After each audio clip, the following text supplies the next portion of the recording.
Hey, Butch Patrick here. That's right, Eddie from the Munsters. What's up? This is Charlie Cox. This is Ray Fisher here. Hi, I'm Ernie Hudson. And you're listening to the Con Culture Podcast.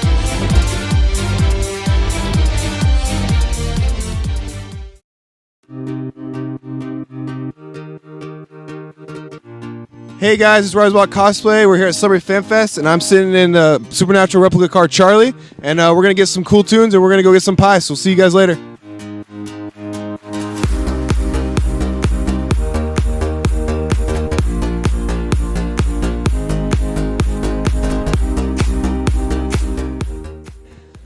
Hey guys, Juan here with Con Culture Podcast, here with Butch and these amazing vehicles from the Munsters TV show. It was amazing. Check this out. Butch got to laugh down.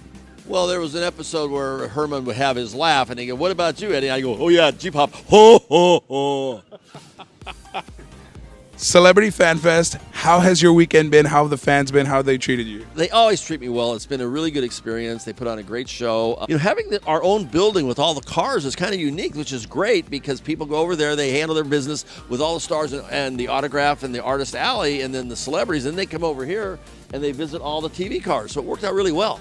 I think it really helps the nostalgia of it because it's one thing to meet the characters, but to see physical props of this size, it really brings in the scale. Which one of these two is your favorite vehicle? If you have to choose your personal favorite. Travel with both of them, but I'm going to have to leave one at home next year. So I'm going to leave the Dragula at home and take the coach out. It's street legal. We can put more people in it, and it's what everybody identifies with. About your projects, what do you got coming up? Well, we have the official Munsters fan group, which is very strong.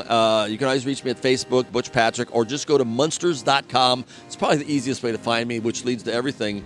But I'm really excited. I'm working on a new kind of a horror host show with a gentleman named Dr. Paul Bearer out of Florida. And Grandpa used to have a Super Scary Saturday for TBS. The same the same general executive director is going to produce the show. So we should have a subscription level show, Eddie's Monstrous Movie Mausoleum, next year. And where's that going to be available? It's going to be a YouTube subscription. Oh, on YouTube, guys. This new digital age. There's a good question. How do you feel now that entertainment has sort of been democratized, where before you had to go through big studios, big production companies?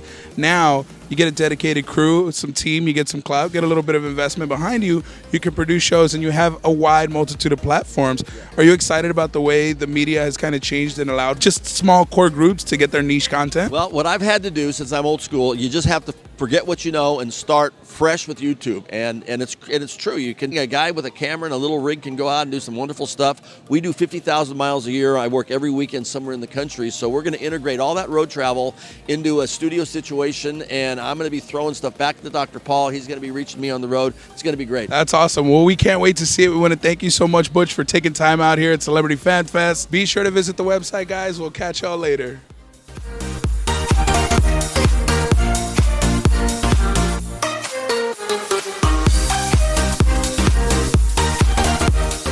That was a whole lot of a turbo!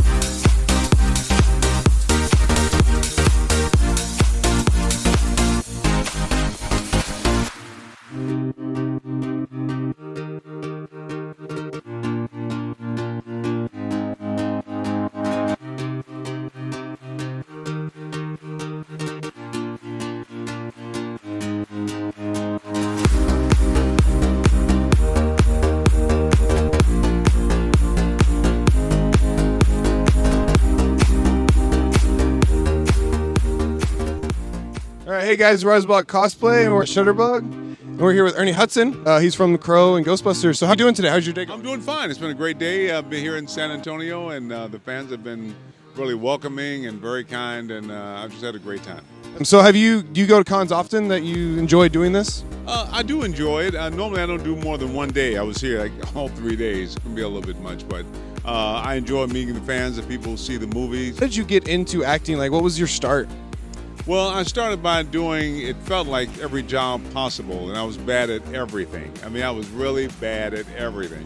And then one day I discovered the stage, and I knew that I could do that. I mean, I just felt at home on stage. Like a good video game, people say it's difficult, but it's supposed to be difficult. You don't want it to be too easy. You got to figure this thing out. And if you keep your intent and stay focused, you'll find a way to do it. Ghostbusters was probably one of your big breaks, right? Well, it was a great job. It wasn't a big break. I mean, I expected that when the movie came out, things were going to open up, and it didn't. But I was a single dad, and like we were talking about, I just kept, staying on point, and eventually, kept working. When you got cast for Ghostbusters, did you think that it was going to be such a big cult following as it was? Well, Ghostbusters is kind of like they talk about lightning in a bottle. I mean, it's one of those things that's rare. I knew the movie would be popular, successful. We opened #1, and we're doing the new movie with Jason Reitman. Hopefully I'll be in it. We're negotiating. Cool to see like kids come up that seen your movie that was like years ago, before they were born. Yeah. I was doing a convention, and a guy came up with his family, and he had a little baby about 10 months old, and the baby had a really cute Ghostbuster jumpsuit on. And I thought, wow, where'd you find that? And his mother said, no, I made it for him when he was a baby. Now his baby's wearing it. So it crosses generations, and that's very cool. Now I've had other movies that have been around, like The Crow. We just celebrated the 25th anniversary for that. But it appeals to a certain group of people, whereas Ghostbusters really has that broad appeal that kind of touches everybody.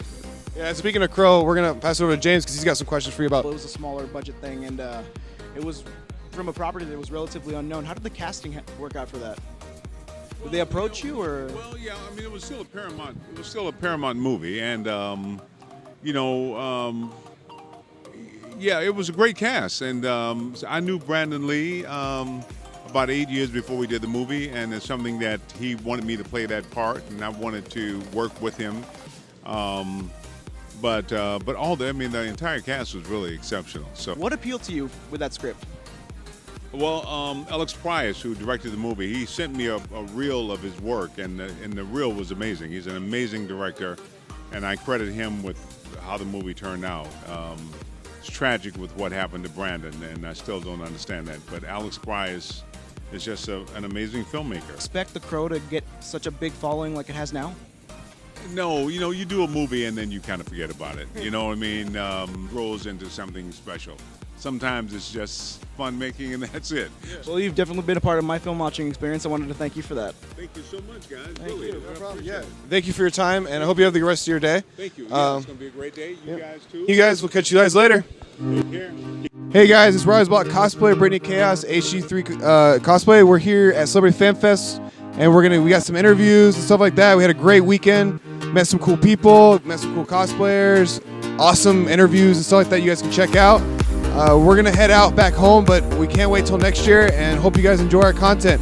So may the force be with you. Oh!